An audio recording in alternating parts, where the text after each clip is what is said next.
My name is Kiera Chambers, Vice President of Peadbo. I have some special guests today here with me. I'll let them introduce themselves in a second, but I just wanted to welcome everyone here today. Hope you're excited to meet our amazing guest. And if I can go ahead and start with Jarrel, could you introduce yourself to the masses and talk a little bit about what your role is here at Peadbo, and then we'll move over to Willie. Hello, everybody. I am Jarrel Williams. I am the Chief Operating Officer of Peadbo, and I'm happy to be here with you today.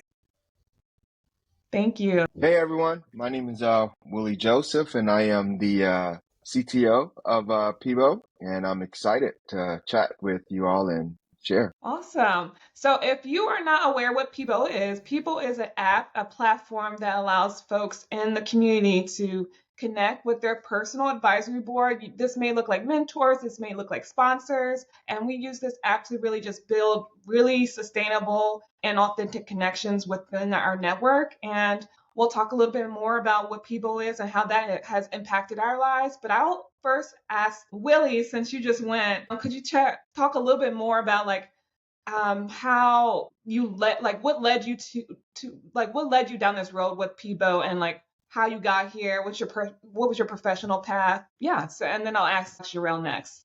Yeah, well, thank you. So I've always been at the intersection of like technology and creativity, is how I've simplified it in my head, whether that's designing large systems like an airplane or a car, to mobile application for sports, or helping the largest brands and media companies in the world leverage technology to transform their business. I've always found myself at that intersection. And so I've been doing this now for over 15 years. And the founder, I'm the CEO of Peadbo, is a good friend of mine. And he pitched me this idea and I couldn't say no. So it was pretty exciting to just, jump on board. It's been evolving. I'm really excited to see where we can take it. I think we caught most of what you said. Thank you so much. I want to give a shout out to Keith, our CEO. But Jarrel, could you now talk a little bit about what led you here, what your path looked like, and how Peebo has impacted you, and how you got involved initially? So similar to Willie, we share similar journeys, but in different respects. I've been in technology now for over 15 years, but I've been more on the people facing side. So in being able to engage with customers to understand what challenges they are trying to face, as well as being able to deliver large scale technology platforms for our customers. So I straddle the line of functional and technical. I'm a hybrid kind of person. And then having the opportunity to guide a lot of careers behind me and help folks overcome those challenges, just like those in front of me were doing with me, has always been a passion of mine. So when Keith, who's also a very good friend of mine as well, approached me about Peadbo, I said, wait, I've been doing this in my subconscious. This is perfect. It's just it's just essentially like a family unit, and it also speaks to what a personal advisory board is. Without those connections, we would not be here today. And 15 years, I'm assuming you all met. I think we talked about this last time, but it was 15 years ago that you all met or more, and now you are working together on this amazing journey, and been a supporter of each other since then. So it just speaks volumes to why it's important to sustain those kind of relationships. Could you talk a little bit, one of you can go before, it doesn't matter, we don't have to ping pong, but could you talk a little bit about how did you intentionally cultivate your own support network, and what advice would you give others looking to build their personal advisory board? So for me, the one thing I tell people when you're building out a network is be intentional. Like, folks can see through the whole fakeness of it all. But if you show up as a person first, and that's what I pride myself doing as I build out my network, it's like, hey, how are you doing? How's your day? You ask those questions to get to know a person, to see where you fit. And for me, that kind of started we were in college, and we had to learn how to build relationships very quickly because we started in industry when we were 18, working at some of the big three on the floor. So you had to be immediately thrust into that environment and learn how to navigate. And from there, I learned those skills of show up as a person first. People are people, they have lives, and we just all come together and work. So if you're intentional in how you approach folks, you can build those relationships and start growing your network very organically. I believe in organic networks to where we can talk about things outside of work and we can talk about things in work, and it just all comes together. Thank you for that. I actually have a follow-up question. So could you speak a little bit more about like how maybe challenging it was to kind of like cultivate those relationships? Because I know it's not easy to just be authentic. I mean, I know it sounds crazy to say it's not easy to be authentic, but it's sometimes hard in a professional setting, in a school setting. So what did that look like for you trying to like navigate that? Yes, show up as a person, but you have to remember too, in life, some personalities are just not a fit. You got to be able to identify, hey, maybe this is not the right person. And even some of those connections that you make, you need to, especially depending on what your goals are, identify like, is this the right person to be guiding me in that direction? So it's never going to be easy. And there's never a clear cut answer of saying, ooh, how do you make a connection? But if you show up as a person first, and be aware of what is going on, it can help guide you to where you need to be. It's kind of just like the divine way of the world, I like to say. Thank you. I love that.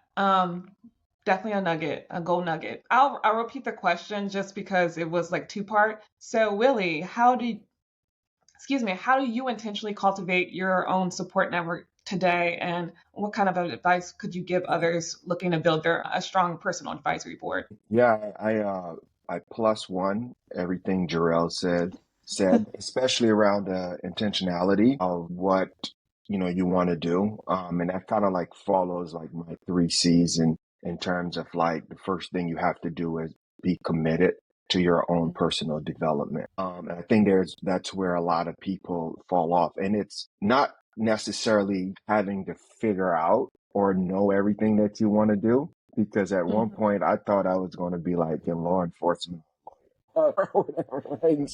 And so you evolve as a person, and so being committed to your own personal development is the first step that I've always been able to do. I mean, the next C is the consistency, right? How consistent are you? And for me, that has showed up as accepting the fact that I'm going to evolve, and I have over the last 2 decades in terms of my, career. And for me, network is pretty much compartmentalized, right? I have an advisory board for personal finances and people that have influenced me there. I have an advisory board for my own development as an entrepreneur early on. And then on the ones that is pretty active right now is my professional development. And so there's a group of people in each of those, right? And there's others, right? But if we think of those, because there's also a spiritual board as well too. But I've been able to do that, and I've been doing this in practice for so long. A lot of it has just happened organically. And through those things, I've learned some of the things that I've just said to you, right? Like how important it is to reinforce my commitment, because as you evolve, you now have to recommit to your new self. You got to be consistent. And quite frankly, you have to be self-critical, right? And so that's the communication, the third C. So those three have been like really foundational to me. And I've just applied it to every single compartment through my entire life, that if you connect them together, this is who you're getting now. I love that. You said something about compartmentalizing your network, and Jarrell also said like sometimes the individual in your network may not be a right fit, but I also wonder, could those individuals come back into your network and play a really huge part in like what kind of person you are in the future, So like could you talk a little bit more about like how that looked for you all, and how you may compartmentalize right now or in the future or even now, like in the past? Could you speak on a little bit on that? Yeah. So I've learned for a long time ago, there's always this misconception that, people don't want to help, or they, might not be who you want to like tie to, initially and stuff like that. But I firmly believe that we as a human being, our entire fabric is completely connected. We're all connected in one shape or form, right? And so it's like, how do you land on that connection? And it's very difficult. Short story, last night coming back from San Francisco at a hotel, I literally have three $25 vouchers for a cafe in the hotel, and I'm trying to give them away, and people are like legit rejecting them. Not I would have took that Right? real quick. Literally, like one guy doesn't want to take it, said he has his own, and he basically lied because he didn't, because I watched him pay for it. The other guy's like, why are you giving this to me? Right? But imagine if it was Jarrel in a gift store. He would have totally taken all three of those from me. Why is that? Because we have that connection, right? Like we have that connection. And where I landed, and in that scenario, in this particular scenario, not being able to first establish that connection. What really connects me and this person together before I even give something away or even try to get something. You know what I mean? Right. And so I think that is also critical, not to like talk about all of the C's, right? Because I do have a lot of C's that governs me in terms of my core competency. Connections, trying to find connections with someone, establishing that foundationally, and then the sky's the limit in terms of like what they can do for you today, tomorrow, or in the future. Thank you. Jarrel, did you want to throw back at that, the three vouchers, or you have a plan? But I want to talk a little bit about compartmentalizing and seeing who is a part of, like, who is essential for this season, maybe in a future season. It goes back, but it goes back to what I said about being intentional and showing up as a person first, because